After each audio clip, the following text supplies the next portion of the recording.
aniga hooyada iyo aabbahay saaxiib aan lahay ducadooda maanta heerkan taaganaa ku soo gaaray waxaan ahay double master waxaan ahay double badge aabbahay iyo hooyaday xilli ay waxbarashada iga bixiyaan waxa ugu dambeysay high schoolkayga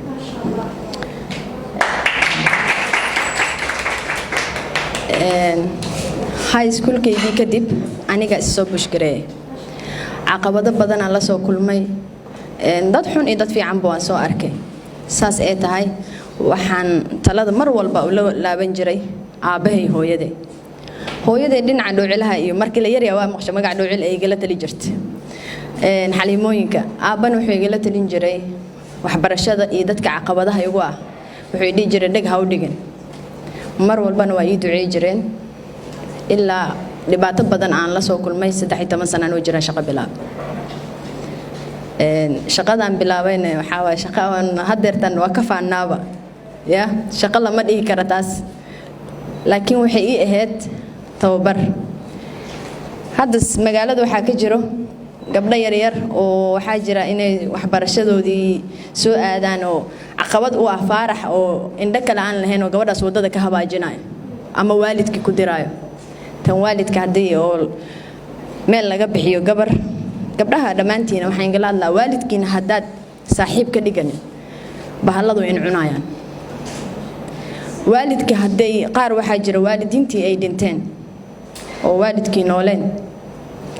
hadii walaalka ama walaasha saaxiib ka dhigan waraawaha uu ku cuna marka badana saaxiibka gabadha laguma kalsoonaan karo hada in sheega waa ibn aadan leeyahay ilaahi subhanahu azza wa jalla qofkan bil aadanka xumaan ismaan buu la iman kara marka asraarta horta waa la qarsadaa waalidkana hadaad sir walba u la cararto marka dambe wax xuna loo cararaysaa way naxayaan waxna kuma dhihi karaan indhe taagtaagayaan ma iska deysid ay ku leeyihiin waxyaabaha qaar guusha lagu gaaro ee aniga aan ku gaaray oo maanta masib wanaagsan ku joogo oo adoon aan ugu baahneen kulay taariikhdeyda ma ka warqabtiin dhibaato badan aan la soo kulmay maantase dadkii dhibaateeyay oo dhan ilaahay iga aare kow gabar ilaahay ku xirnaada tan koowaad gabadha hadaad shantaada salaad ilaaliso waalidkaadana aad baari u tahay adoon ku hor istaagi karo oo ku dhibaateey karo ma jiro wallahi يعني بارنمada ilaahay iyo baarinimada waalidka way isku xiran yihiin rida rabbi fi rida waliday wa saqatu rabbi fi saqatu waliday dad waalidkaaga ilaahay caradiisa u baahan tahay waalidkaaga ka careysi hadad ilaahay farxadiisa u baahan tahay waalidkaaga ka farxi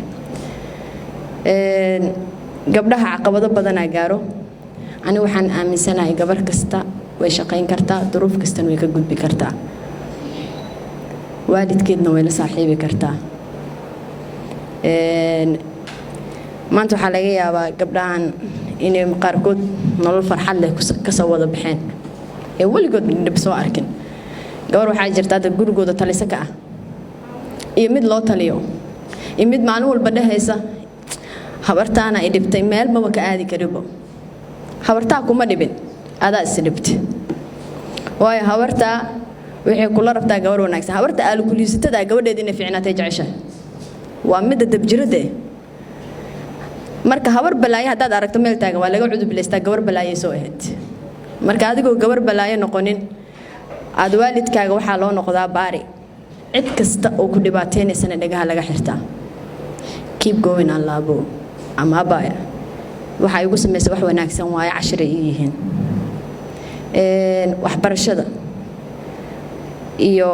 noloshaada inaad hormariso qalbiga ka imaata hada bug qaadato oo baxdid oo macalinka u tagtid iskoolka fadhiisatid maskaxdii ay ku maqan tahay meel kale ama faaraxa noqoto ama xaafado kale qalbigiina oo waxbarasho u soo jeedin hormar see adiga rabtaa waalidkaaga see u la tacaamuli kartaa see u nasiin kartaa waalidkaaga aniga waxbarashada waa ku soo dhibtooday shaqo waan ku soo dhibtooday xiriir saaxiib iyo walaal iyo kulli waxana dib soo arkin male maantane dadkaas oo dhan ima dhibaan ilaahay iga guuleeyo hooyanahay caruur haysato waan shaqeeyaa waana la shaqeeyaa waalidkayga ducadiisa aan aaminsanahay iyo sadaqada inaan intaas ku gaaray maalin waxaa dhacday waxaan arkay aabbo waayeel ah aabbahaas waayeelka ah jidkuu taagnaa duruuf aad iyo aad u weyn ka muuqatay qof waa taqaanaa markuu u baahan yahay wajigiisa ma wanaagsana faruurihiisa xataa daray ahaayeen aabihii baabuura wada waana istaagay waxaan ku yiri adeer maxaa qaldan uu hadli waay ileen waa qof gaajadii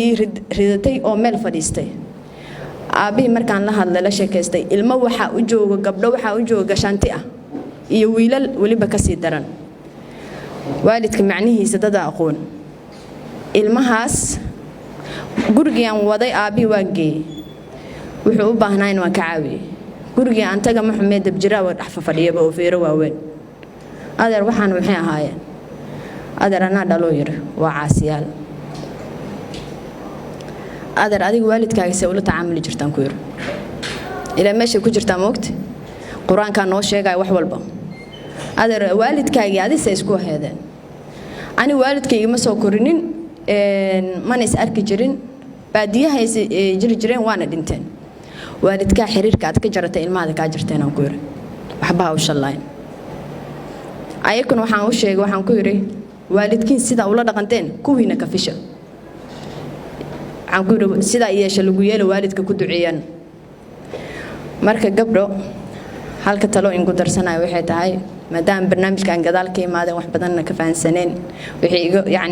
wixii dhaafay gabar kasta waa ordi kartaa adoo ordaysidna waa ku fikirtaa hadaa kuftana waa kici kartaa horta taas inaan niyada gelisaan ku ilaahay la sheekaysta qolka adiga waa seexan kartaa soo ma habeenku waa baxay qolkaaga marka tagtid waa seexane telefoonka inta aad qabsanin laba rakac salaatul haaja la dugtaa haday dhibaato ku hayso haddaan nimcaysan tahay laba rakac salaat shukri la dugtaa haddaad faarax balansantihiin guurna laba rakac salaatu istiqaara la dugtaa haddaad shaqo u baahan tahayne laba rakac salaatul haaja ama istiqaara la dugtaa ilaahu haday qeyr ii tahayna ii xij haday shar ii tahayna ii dhaafi way marka heshid haddaad la adahayna ilaahu rabbi raxmaan oo tala adaan ku saartay isi shaqadaas markii aad ilaahay la sheekaysato wax badan boqolkiiba boqol way ku hagaagayaan waalidka waa loo tagaas wax kasta waxa la yiraahdaa aabi hooyo ii duceey ducadeen waxa aaminsanahay dhagax xataa doo iga hormaadin iga burburin karto shukaansigan oo sanadkan jiran iska ilaaliy gabdho yar yar aan aad ugu jeedaa mumkin ana waan gooynaay kuwana waxa safkan isku la jirnay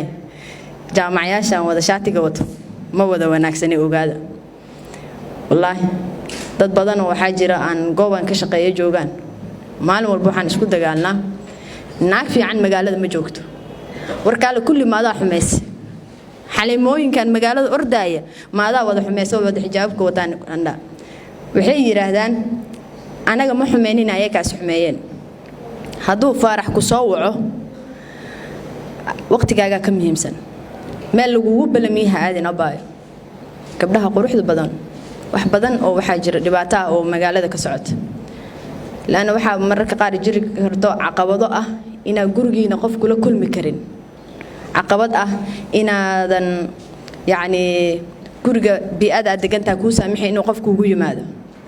laakiin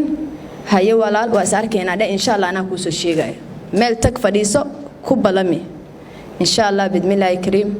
gabdhayga quruxda badan ilaahay ha lagu xirnaado shanta salaad dad ilaaliso sharaftaadana ilaaliso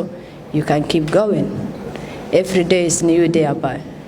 waxaan ku leeyahay jaaniskaada ka faa'iideyso wajigaada quruxda badan halluminina salaamu calaykum waraxmatullaahi wabarakaatuh si aad u heshid macluumaadka ka daahsoon fadlan saaxiib joogta la noqo xog bile